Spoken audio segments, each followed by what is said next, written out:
Masih di awal perkawinan, pasangannya sudah berselingkuh sehingga selesai kerja tak lagi pulang ke rumah. Bahkan setelah memiliki anak, suaminya tetap jarang pulang ke rumah. Bila dihubungi, teleponnya tidak diangkat, bahkan dimatikan. Padahal pasangannya baru sebulan melahirkan anak mereka. Suaminya juga membatasi pemberian uang sejak awal pernikahan dan berbohong mengenai pemakaian uang.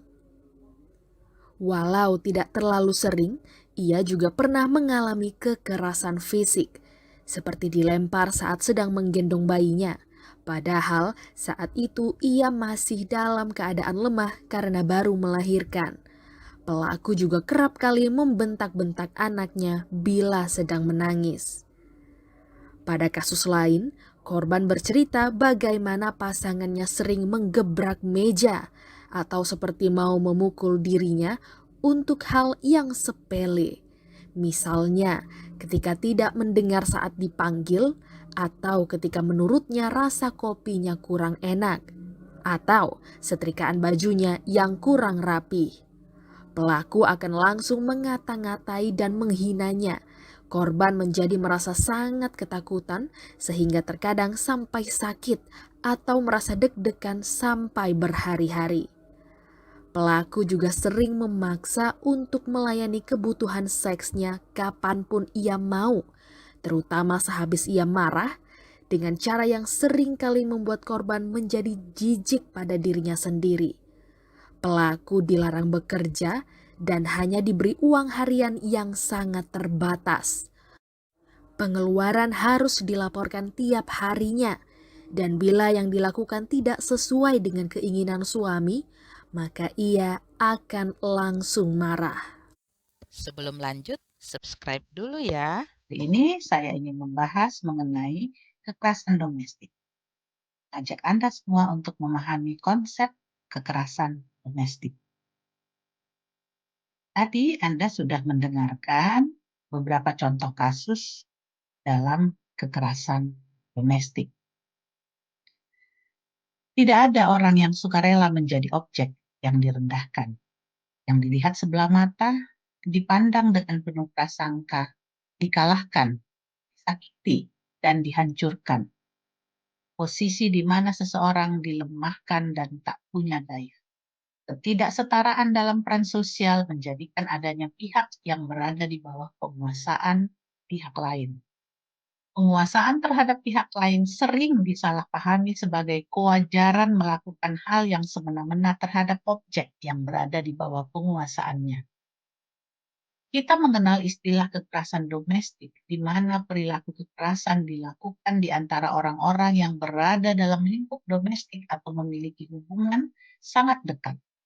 Dapat berupa pasangan menikah dan tidak menikah, memiliki anak maupun tidak memiliki anak, pengasuhan orang lain terhadap anak maupun orang tua ataupun teman yang tinggal bersama dalam waktu lama.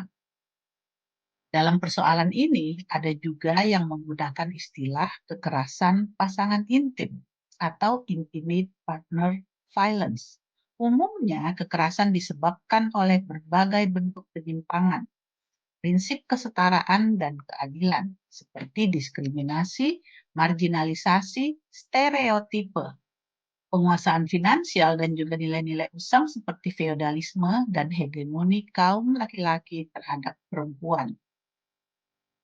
Nilai-nilai patriarki yang diterjemahkan secara salah juga menjadi salah satu di antara banyak faktor pendukung terjadi tindak kekerasan domestik.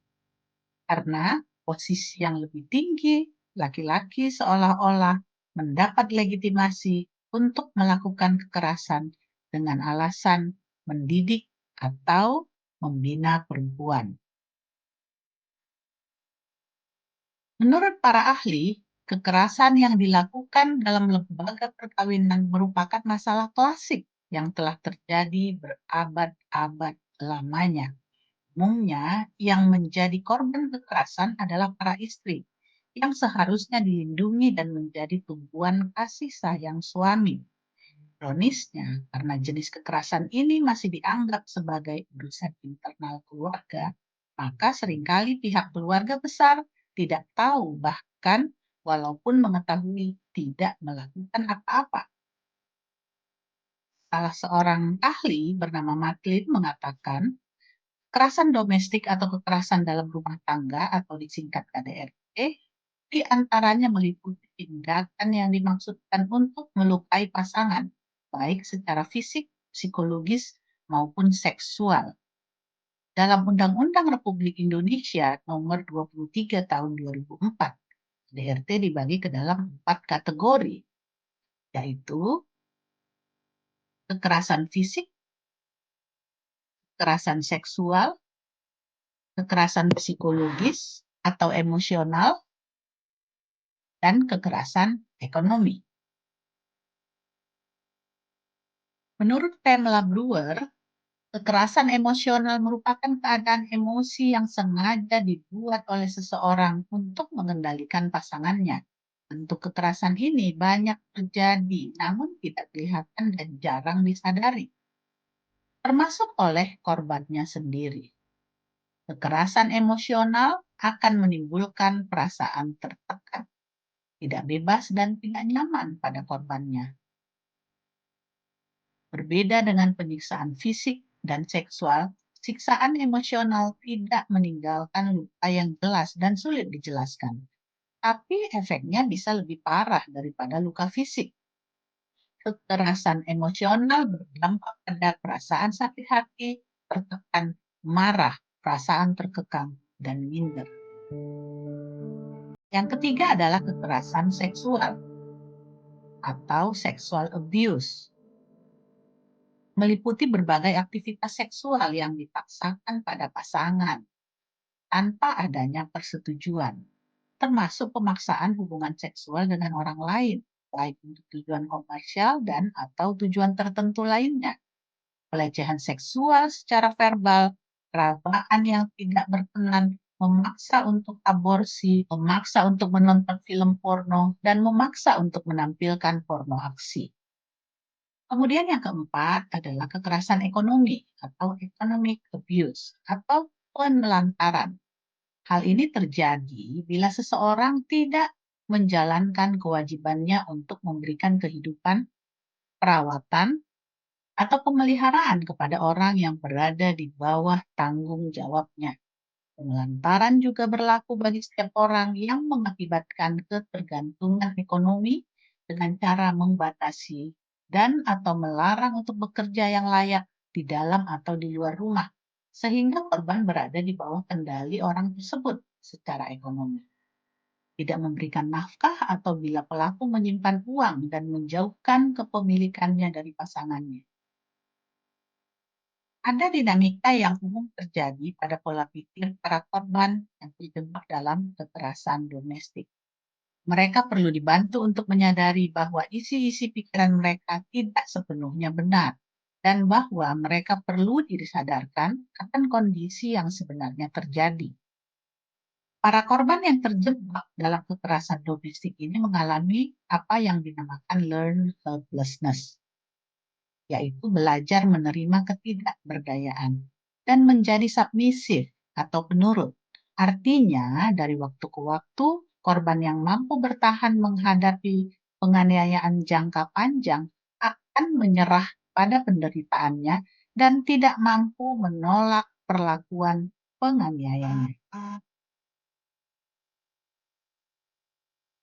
Pada sebagian besar perempuan yang menjadi korban kekerasan secara berkesinambungan, pola pengulangan kekerasan paling sering dijumpai, walaupun sebenarnya tidak berlaku universal. Pola interaksi pasangan yang berkelanjutan membentuk suatu siklus 4 fase berulang yang dinamakan dengan siklus kekerasan. Fase pertama dalam siklus ini dinamakan tahap membangun ketegangan atau tension building fase, ya, di mana pada fase ini ketegangan dipancing atau meningkat, ya, komunikasi menjadi tidak berjalan baik, korban kemudian merasa ketakutan. Kemudian pada fase kedua adalah fase insiden penyiksaan akut atau acting out fase atau battering atau insiden. Ya, dalam hal ini terjadilah kekerasan verbal, emosional, ataupun fisikal. Ya, ada kemarahan, menyalahkan, terjadi pertengkaran, ancaman, intimidasi. Kemudian fase ketiga adalah fase rekonsiliasi, di mana pelaku meminta maaf, memberikan alasan-alasan mengapa dia melakukan tindakan-tindakan kekerasan tersebut, menyalahkan korban, menyangkal bahwa dia melakukan kekerasan, atau mengatakan bahwa itu bukan sesuatu yang buruk, ya, ataupun korban memang pantas untuk mengalaminya.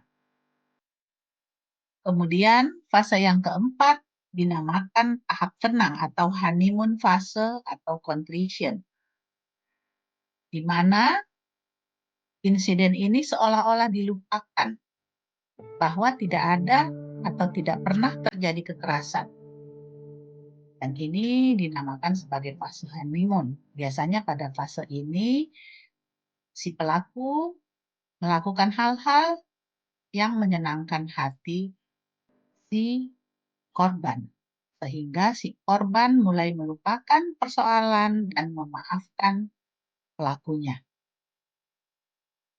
Siklus ini menyebabkan korban kekerasan mengalami apa yang diistilahkan dengan battered woman syndrome atau sindrom perempuan teraniaya.